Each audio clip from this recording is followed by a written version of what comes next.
Episode 26, Raka dan Firza. Eriska benar-benar emosi setelah melihat Raka yang berada di depan kelasnya. Mau apa dia? Apakah ingin mempermalukan dirinya lagi? Terlihat beberapa siswa menatap Eriska dengan tatapan sendu. Sebenarnya mereka ingin menghibur Eriska karena telah dilecehkan oleh Raka. Tapi lagi-lagi mereka takut kalau Raka akan mengeluarkan mereka dari sekolah. Gue harus fokus ke pelajaran. Gue nggak mau tinggal kelas. Gumam Eriska menyemangati dirinya sendiri. Sedangkan Raka langsung pergi ke base camp karena kesal. Saat melewati sebuah lorong tiba-tiba dia mendengar suara cewek yang dia kenal. Kalian mau berapa? Gue pasti kasih kalian duit.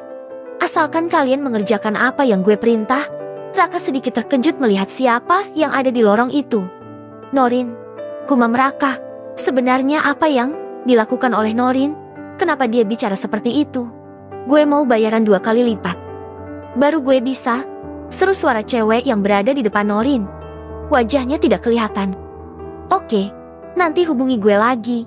Norin langsung pergi ke arah berlainan dari tempat Raka tadi. Tentu saja Raka benar-benar penasaran dengan tingkah Norin kali ini. Apakah sebaiknya dia benar-benar harus menyelidiki cewek cupu itu? Raka sebaiknya melanjutkannya langkah ke kelasnya dan nanti dia akan cari cu sendiri apa yang sebelumnya direncanakan oleh Norin. Raka melihat Kenzo hanya sendiri di dalam kelas. Apakah Firza belum sampai dan masih menemani Eriska? Raka menepuk pelan lengan Kenzo. Firza mana? Tanya Raka. Tadi keluar. Lo dari mana emang? Enggak dari mana-mana. Raka mengangkat kedua bahunya.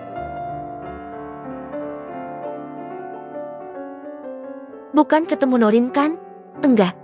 Gue udah nggak ketemu sama dia lagi-lagian kita harus jaga jarak. Jawab Raka. Hari-hari Raka benar-benar dihantui rasa bersalah. Apalagi dia sulit sekali untuk menemui Eriska. Padahal mereka terkadang masih bisa saling melihat ketika apel atau upacara pagi. Raka tidak tahu lagi bagaimana caranya agar Niken tidak menghalanginya. Sedangkan di sisi lain, Firza lagi-lagi menemui Eriska. Dia mencari Eriska ke kelasnya karena ingin melakukan pendekatan pada gadis itu. Ya, Firza memang benar-benar tertarik pada Eriska atau lebih tepatnya menyukai cewek tersebut. Firza melihat Eriska yang serius belajar. Karena memang hanya itu yang harus dia lakukan agar bisa mendapatkan nilai terbaik.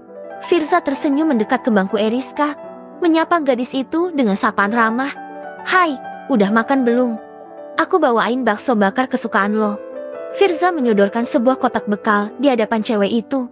Eriska menatap bekal itu dan menggeleng pelan. Makasih, Fer. Gue udah makan kok tadi. Jawab Eriska tersenyum.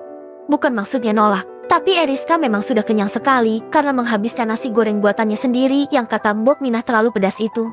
Oh, bagus deh kalau gitu. Gue kira lo belum makan. Firza menarik kembali tangannya. Gue sekarang bawa bekal terus. Fer, lumayan lah bisa ngirit. Jawab Eriska nyengir. Hal itu sukses membuat jantung Firza berdebar-debar. Cantik banget sih. Gue mau jadi pacar lo Rizka. Batin Firza. Eriska kembali fokus belajar.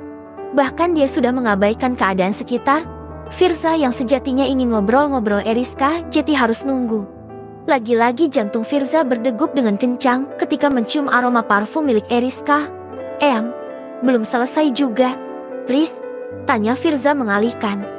Dia harus bisa mengontrol jantungnya saat ini. Baru selesai setengah. Padahal waktu yang dikasih Pak Ridwan tinggal besok lagi. Jawab Eriska lemah. Dia sudah dikasih pekerjaan lagi oleh Pak Ridwan karena masih banyak yang salah. Lo gak mau sih? Gue yang kerjain. Pasti udah selesai dari sekarang. Ujar Firza, kalau lo yang ngerjain tugas gue.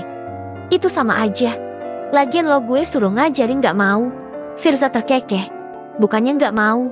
Riz, tapi gue gak bisa kalau disuruh ngajarin gitu. Susah ngejelasinnya.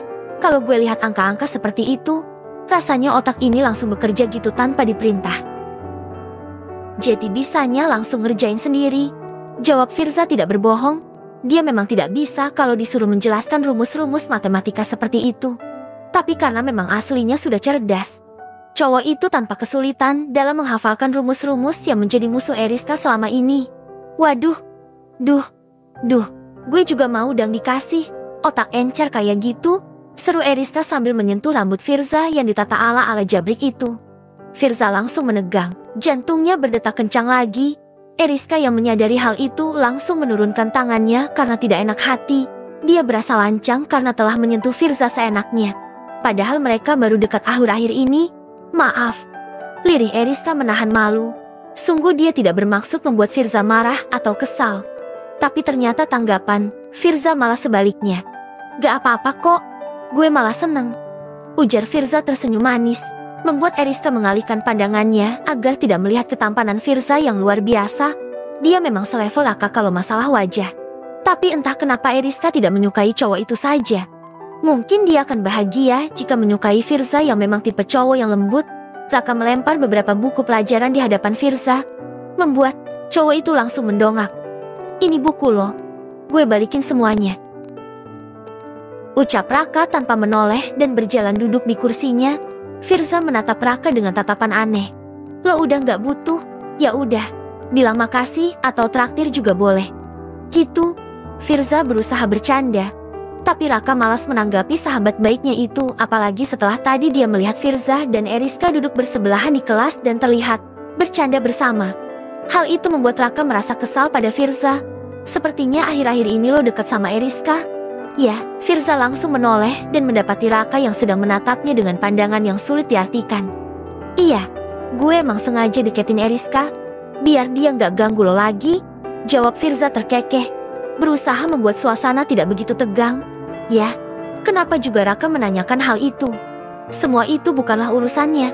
Tapi memang suasana sudah tidak baik sejak Raka masuk ke dalam kelas dengan wajah yang kesal, apalagi setelah melihat Firza dan Eriska yang semakin terlihat akrab.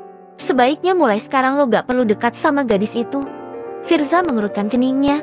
Memangnya kenapa kalau gue deketin Eriska? Tanya Firza yang kali ini lebih serius. Dia ingin tahu apa alasan Raka tidak mengizinkannya dekat dengan Eriska. Raka bingung harus menjawab apa. Ya, gak usah deket-deket sama cewek itu. Lo gak pantas sama dia. Jawab Raka akhirnya. Apa motivasi lo berkata seperti itu? Rah, kali ini suara Firza penuh penekanan. Lo gak pantas sama Eriska karena dia itu cuma gadis bodoh. Jawab mereka yang membuat Firza kali ini bungkam, bersambung.